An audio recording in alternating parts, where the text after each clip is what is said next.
Assalamualaikum warahmatullahi wabarakatuh. Selamat pagi Sobat Indah. Jumpa lagi dengan saya Marita Nintias dalam gelaran podcast Indago yang dipersembahkan oleh BIKDK Disperindak Provinsi Jawa Tengah. Nah, kali ini saya mempunyai tamu yang istimewa yang tidak kalah menariknya dengan bidang-bidang sebelumnya ya. Kali ini ada bidang perdagangan luar negeri. Ada sesosok perempuan muda yang Masya Allah udah banyak sekali nih aktivitasnya yang keren. Dan beliau diamanai menjadi analis perdagangan ahli muda pada bidang perdagangan luar negeri. Yuk kita kenalan lebih lanjut dengan Ibu Nur Rahmi Saadah, STMKM MSCI. Siapakah beliau? Yuk kita kenalan. Assalamualaikum Ibu Rahmi atau Mbak Rahmi nih? Mbak Rahmi saja. Mbak Rahmi aja ya, kita sama-sama masih muda loh ya. Biar lebih enak ngobrolnya ya. Iya. Masya Allah, gimana ini kabarnya Mbak Rahmi hari ini? Alhamdulillah sehat Mbak. Iya, masih semangat ya, masih pagi ya. Semangat pagi. Iya. Ya nih, kita ini Sobat Indah nih pengen tahu gitu loh, kalau di bidang perdagangan luar negeri itu ngurusin apa aja ya. Sebagai orang awam itu kan apa sih ini? Apakah cuma ngurusin ekspor impor? Kalau ekspor impor itu juga yang seperti apa gitu ya. Nah, kita mau tahu nih tupoksinya bidang perdagangan luar negeri itu seperti apa, Mbak? Oke, jadi perdagangan luar negeri ini kita terbagi ke dalam 3 seksi. Ada seksi ekspor impor seperti yang Mbak sebutkan tadi, yang pastinya mengurus ekspor impor ya, segala yang berkaitan dengan ekspor dan impor. Dan ada seksi promosi dan kerjasama perdagangan luar negeri, di mana di sini kita tentunya menjajaki promosi-promosi pelaku usaha Jawa Tengah ke luar negeri. Dan yang terakhir ada informasi dan analisa pasar yang berisi data informasi seputar perdagangan luar negeri seperti itu. Nah, saya sempat dapat info nih ya, kalau salah satu tugas dari bidang perdagangan luar negeri itu melaksanakan pelayanan IPSKA. Atau gimana Mbak bacanya ini yang benar?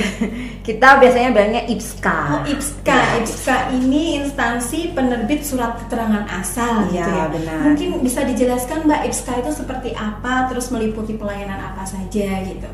Ya, jadi IPSKA ini atau instansi penerbit surat keterangan asal sebenarnya ada karena ditunjuk oleh Menteri Perdagangan. Jadi Menteri Perdagangan menerbitkan surat keputusan yang menunjuk IPSKA. Salah satunya kita di Dinas Perindak Provinsi Jawa Tengah. Jadi total satu Indonesia itu ada 97 IPSKA. 5 diantaranya ada di Jawa Tengah. Nah, 1 di Semarang ya, di kantor kami di Jalan Pahlawan. Kebetulan dipegang oleh seksi ekspor dan impor kalau di Disperindak.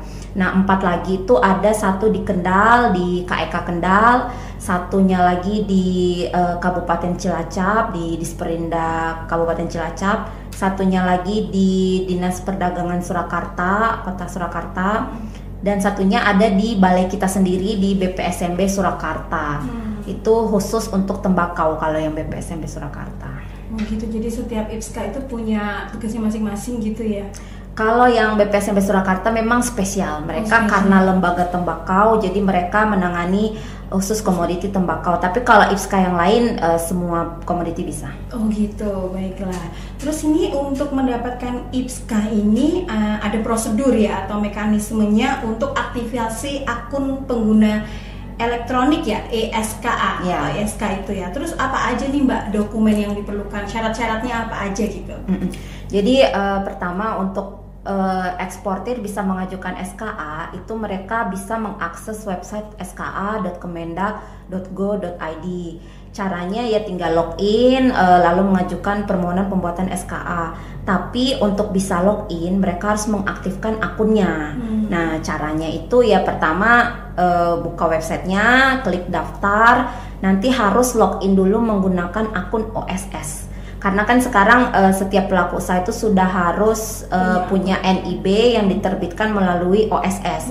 Jadi pastinya kalau namanya eksportir ya harusnya sudah punya akun OSS ya. Dan ini harus sudah berbasis resiko. Sekarang NIB-nya yang terbaru sudah berbasis resiko. Jadi setelah mereka daftar, nanti mereka akan dapat pemberitahuan tuh lewat email, silahkan datang ke IPSKA dengan membawa dokumen A, B, C, D seperti itu. Nah, dokumennya apa saja, diantaranya itu NIB, tentunya NIB-nya sudah terverifikasi. Ini terverifikasi ini biasanya untuk yang resiko sedang atau tinggi, jadi izin usaha atau sertifikat standarnya sudah terverifikasi, jadi dibawa dengan NIB-nya, lalu NPWP. Lalu kalau dikuasakan bisa bawa dengan surat kuasa asli bermaterai, sama fotokopi KTP pemberi kuasa jika dikuasakan tadi ya. Dan personil yang mengurus di kantor kami nanti juga harus bisa menunjukkan KTP-nya untuk identifikasi. Jika semuanya sudah sesuai, langsung kami aktifkan saat itu juga. Berarti hari itu juga bisa. Kira-kira berapa lama itu Mbak prosesnya? Ya begitu kami aktifkan mereka langsung bisa bikin SKA. Itu tidak akan lama. Gitu cepet ya. Cepet. Yang penting tadi ya syarat-syaratnya lengkap gitu ya. Oke. Terus gimana nih Mbak cara eksportir mendapatkan belangko SKA dan penerbitan permohonan SKA-nya gitu? Jadi kan saat mereka mau menerbitkan SKA itu tentunya setelah kami approve kan harus dicetak ya SKA-nya. Nah, SKA ini tuh ada, kalau di kami tuh ada 29 jenis form, 29 jenis form. Itu tergantung skemanya. Skema di sini tuh maksudnya skema perjanjian perdagangan negara kita dengan negara mitra, iya negara mitra. Jadi misalnya mau ekspor ke mana ya, misalnya ke Malaysia, nama formnya form D. Jadi nanti tinggal membeli belangko form D. Nah, tapi tidak semua sih, tidak semua SKA membutuhkan belangko, hanya sebagian yang membutuhkan belangko. Nah, datang ke IPSKA setelah mengaktifkan tadi, username dan passwordnya bisa digunakan juga untuk login di website efom.kemendak.go.id. Nanti login situ, pilih belangko yang dibutuhkan, misalnya tadi form D, pilihlah form D, pilih form D, lalu lakukan pembayaran di bank, bayar di bank atau bisa secara elektronik ya, digital, internet banking atau sejenisnya. Nanti setelah dibayar, masuk lagi ke EFOM, website EFOM itu ya, efom.kemendak.go.id. Nanti klik konfirmasi sudah dibayar. Lalu setelah itu dicetak form pembayarannya, dibawa ke IPSKA, dilampirin dengan bukti transfer atau bukti pembayaran ke banknya. Lalu setelah itu kami tukar dengan belangko yang dibutuhkan. Oh begitu, nggak terlalu ribet juga ya. Yang penting harus paham digital ya kalau sekarang ya. Iya kan, sudah serba online ya. Iya. Kalau yang harusnya kalau pelaku usaha ekspor impor sih pastinya udah paham lah ya seperti ini gitu ya.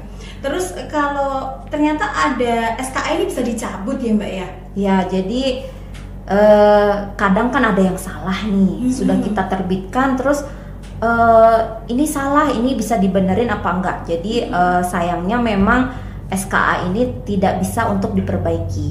Jadi satu-satunya cara adalah dicabut. Gitu. Nah, dicabut untuk bikin baru. Kenapa harus dicabut dulu? Karena data sebelumnya kan sudah terrekod di sistem. Saat dia mau langsung bikin SKA baru dengan data yang sama, pasti akan ditolak otomatis oleh sistem karena terdeteksi sudah pernah, ini sudah pernah terbit nih, ya ini sudah pernah terbit nih kayak gitu. Jadi dia harus dicabut. Caranya gampang sih, tinggal datang ke IPSKA aja, bawa surat permohonan pencabutan sama alasannya, kan kami harus tahu ya alasannya apa. Nanti dilampirin sama SKA originalnya. Gitu. Kalau dia pakai hard copy ya, karena kalau ada yang EFOM, kalau yang EFOM itu kan tidak ada fisiknya. Jadi mereka cukup bikin surat pernyataan bermaterai. Intinya mereka menyatakan SKA ini belum digunakan di proses custom clearance di negara tujuan. Nanti kalau sudah, langsung kami cabut SKA-nya. Mereka bisa mengajukan kembali dengan data yang benar, sama itu tadi ya, dengan data yang gitu. Terus soal SKA ini sebenarnya ada masa berlaku nggak sih Mbak? Nah, kalau SKA sebenarnya masa berlaku tidak ada. Jadi setelah fungsinya selesai dilaksanakan ya sudah. Cuman sebaiknya dia diarsipkan. Diarsipkannya itu minimal 4 tahun. Karena yang namanya SKA ini produk perjanjian perdagangan ya, kita dengan mitra dagang di luar negeri ya. Jadi si negara mitra ini mereka punya hak untuk sewaktu-waktu melakukan verifikasi atau post audit ya. Jadi mereka akan minta IPSKA untuk mengaudit kembali perusahaan ini, apakah benar SKA-nya, apakah benar asal-usul barangnya. Mungkin saya tambahin informasi sedikit ya, Mbak. Jadi SKA ini tidak untuk semua produk ekspor dan bukan merupakan dokumen wajib ekspor. Jadi hanya kalau dibutuhkan untuk misalnya salah satu manfaat SKA itu adalah untuk mengurangi bea masuk di negara tujuan. Jadi tentunya buyer eksportir kan akan mendapat keuntungan ya. Saya nggak perlu bayar pajak masuk nih, bayar bea masuk nih. Pastinya kan persaingan kita di luar negeri akan lebih baik dibanding dengan negara yang tidak punya perjanjian perdagangan seperti itu. Nah, jadi SKA ini fungsinya nanti akan digunakan untuk custom clearance. Custom clearance itu adalah proses pengeluaran barang dari pelabuhan di negara tujuan ekspor kita. Seperti itu, gitu. Berarti emang nggak wajib ya, tergantung bagaimana dibutuhkan atau tidak. Kalau dibutuhkan dan salah satu syaratnya memenuhi yang namanya rules of origin atau ketentuan asal barang. Jadi misalnya ada produk nih diimpor dari negara A ke negara kita, terus di negara kita di Indonesia cuma di packing, lalu diekspor lagi ke negara lain, itu tidak bisa mendapatkan SKA karena dianggapnya itu barang impor. Jadi yang bisa mendapatkan SKA hanya produk asli Indonesia. Iya. Dan kalaupun ada kandungan impornya ada rules-rulesnya lah, misalnya berapa persen atau barangnya harus mengalami perubahan berapa proses. Misalnya kalau produknya baju, barang impornya minimal harus benang, misalnya kayak gitu. Luar biasa. Nah ini pertanyaan terakhir nih. Nah, untuk layanan konsultasi ekspor impor, bagaimana sih cara eksportir untuk mendapatkan akses layanan tersebut gitu? Apakah dikenakan tarif atau biaya dalam pelayanan IPSKA ini?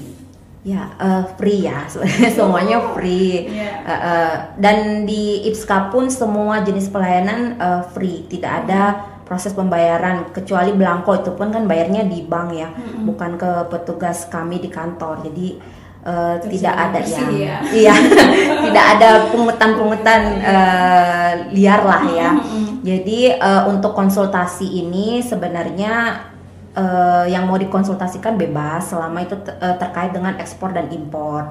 Cuman sebaiknya kalau mau konsul sudah membawa informasi yang dibutuhkan. Misalnya mau tanya terkait regulasi ekspor ya. Jadi si pelaku usaha sebenarnya harusnya sudah tahu kode HS produknya berapa. HS produk ini tuh semua produk yang akan diekspor maupun diimpor memiliki namanya HS produk, kode HS. HS code ini tuh gunanya untuk mengidentifikasi jenis dari barang. Jadi misalnya kalau tekstil dia HS code-nya berbeda dengan makanan seperti itu. Oh gitu. Jadi semua layan di bidang perdagangan luar negeri itu free ya. Hanya tadi belangkonya aja itu pun langsung ke bank. Jadi jangan takut kalau ada pungutan-pungutan liar gitu ya. Langsung lapor. Langsung lapor. Sekarang kan zaman-zaman sekarang viralin gitu ya. Sekarang aman semuanya ya Sobat Indah. Ya, Masya Allah ini luar biasa nih obrolannya, kayaknya sebenarnya masih banyak yang bisa digali ya, tapi kayaknya lain waktu kali ya kita akan ngobrol yang kan tadi ada 3 seksi ya, mungkin kita obrolin yang lain gitu. Kali Mbak Rahmi obrolan yang hangat pagi ini semoga bisa menjawab pertanyaan-pertanyaan dari Sobat Indah. Semoga kita bisa bertemu di lain kesempatan ya Mbak Rahmi ya. Ya, terima kasih Sobat Indah. Seperti ini ya tadi obrolan hangat dengan Mbak Rahmi yang luar biasa tentang bidang perdagangan luar negeri. Kita bisa belajar banyak nih tentang IPSKA. Nah, nanti lain kali lah kita akan ngobrol-ngobrol lagi dari bidang perdagangan luar negeri yang lainnya, atau mungkin bidang-bidang lain di Disperinda. Demikianlah ngobrol-ngobrol podcast Indago hari ini. Sampai jumpa lagi di obrolan podcast Indago yang lainnya. Dan wassalamualaikum warahmatullahi wabarakatuh. Waalaikumsalam.